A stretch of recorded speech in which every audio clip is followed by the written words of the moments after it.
So we're here at One Run HQ. We have got runners in Australia, Russia, all sorts of places running at the moment.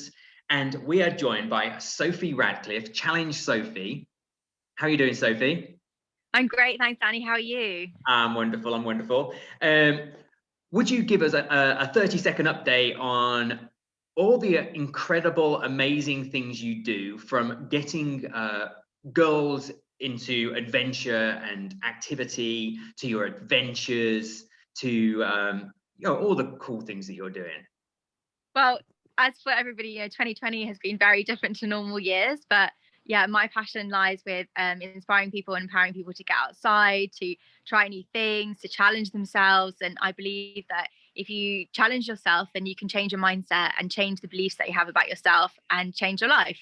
And I think that through adventure in the outdoors, it's the most amazing place to kind of go and have these new experiences, to play around with our comfort zones, to face our fears, and and really just like kind of take our lives to the next level.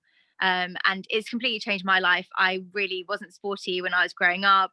Not like you, kind of. I saw those pictures of you at the sports day. I was like always at the back of the pack. But I always loved sport and I love being active. And I think that it's just something that's fallen into my life and completely changed my life. And so now I've dedicated my life to kind of sharing that message and getting people active and outdoors and experiencing what we have in nature.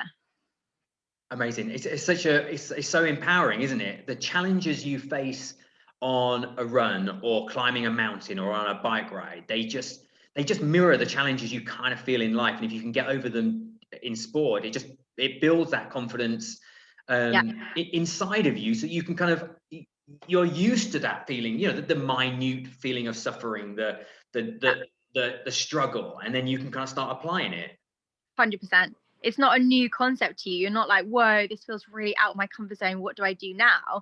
You can have that conversation with yourself where you go, yeah, I've got this.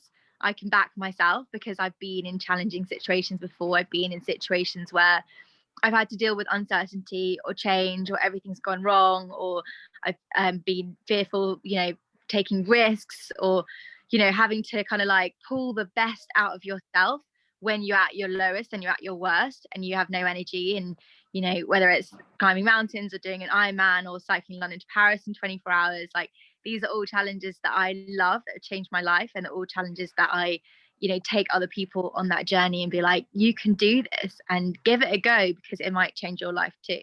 And what was that, when was the first, when did sports, because like you say, I thought sport was part of everyone's life when I was growing up, because that's what my parents were doing. So what was the moment where you kind of stepped into that kind of sporting arena? How old were you, and like what was the trigger that did that? I was 22. I'd recently graduated from London, from university, and moved down to London. And I got a job. I was doing sales for a technology startup, and I was like just basically going to the pub every night and just having lots of fun. And I very much knew that my job wasn't the place I was going to figure out who I actually was, or like what I was capable of doing with my life, and who, all those kind of questions that I had, like existential questions about the meaning of life and my purpose. And so I decided I need a challenge. My job's not challenging me enough. I need a challenge to put my energy into, and to put my ambition into. And that's when I got into it. I signed up to an adventure race in the jungle of Borneo, and I started training. I got a bike. I started commuting across London every day from south to east London. And I started doing British military fitness boot camp sessions before work in the parks. Brilliant. I started getting fit, and I loved it. And like rain, wind, shine, snow, whatever it was, I was out there. I was like running around, doing burpees, doing press ups, going to work. We had no shower there, so I was like going to work with it, like mud and leaves and sweat in my hair, and I just didn't care. I was like, this is amazing. This is just really inspiring me now to push and see what I can achieve. And that was a feeling that I didn't have in other areas of my life. So I just took that feeling and ran with it. And it's incredible what you can do when you just say yes and you make a commitment and then you just go for it. That's all, that relates back to this kind of crazy idea of trying to get people from 195 countries all running on the same day. It's kind of, really, any sane person would just say that's a totally stupid idea and be insanely hard.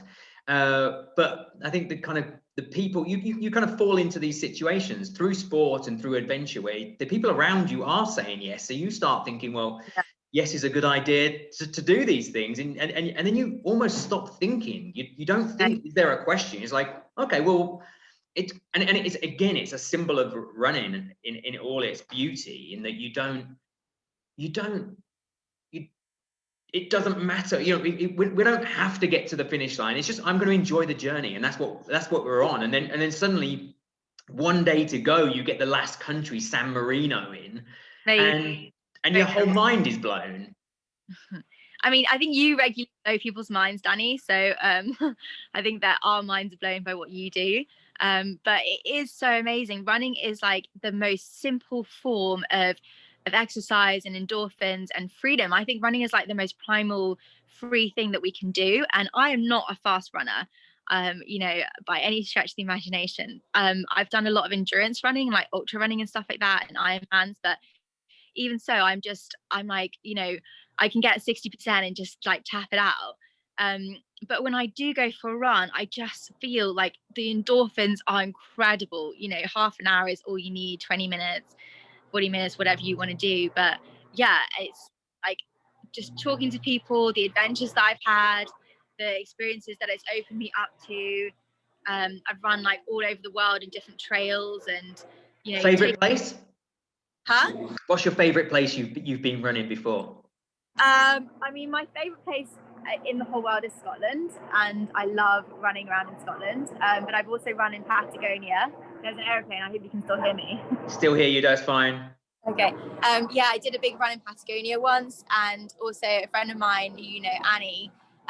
Two of us went up to Ireland, and we like ran for 2 days along the Causeway coastal path there, with little backpacks, and just had such an amazing girls' adventure. Just booked cheap flights, took the backpacks, and went off and ran this trail, and had ice creams and Guinness, and it was just so fun. It's just all the best ingredients: friends, running, Guinness, and ice cream. Like, what could go wrong there? Nothing. That's right. So it's so fast. This time ticks over so fast. I could talk to you for forever, but I'm going to cut you off. One last thing to do before we go, one piece of advice, but all those kind of budding athletes out there, the potentially, specifically younger females, what's your advice for them just to get into this beautiful world that we've just been talking about? Yeah, absolutely. I think a lot of people are worried that they don't know how to take the first step, or don't have the right kit, or don't know the lingo, or know the people, or worried about going somewhere on their own. And you've just got to give it a go. You've got to kind of almost give yourself a chance to fall in love with it, and not worry about those things. And like, just in the first instance, taking those first steps, just forget about all the fears and just go, do you know what, for this one day, I'm just going to go. I'm just going to give myself a go. I'm going to sign up. I'm going to go and make friends. I'm going to have a great time. And I'll worry about all my fears later. Because I think that first hurdle is the hardest. And then once you're over that, then it flows. Gold thumb coming in for that. So you're so amazing, Danny. Just send massive love to everyone who's getting involved in this incredible day today, and this incredible movement that you guys have created, and your whole team. And I can't wait to see you soon and hear more about it and celebrate. Thanks, Soph. I think we're loving it so far. Like, as long as our tech kind of keeps going, we'll find a way. And and just like chatting with you, a pleasure every single time. Yeah, you too, mate. Well, have a great day, and speak. I recognise your garden as well. Love to your mum. Yeah, the little pussycat just jumped on you. Take care, Soph. Bye. Bye.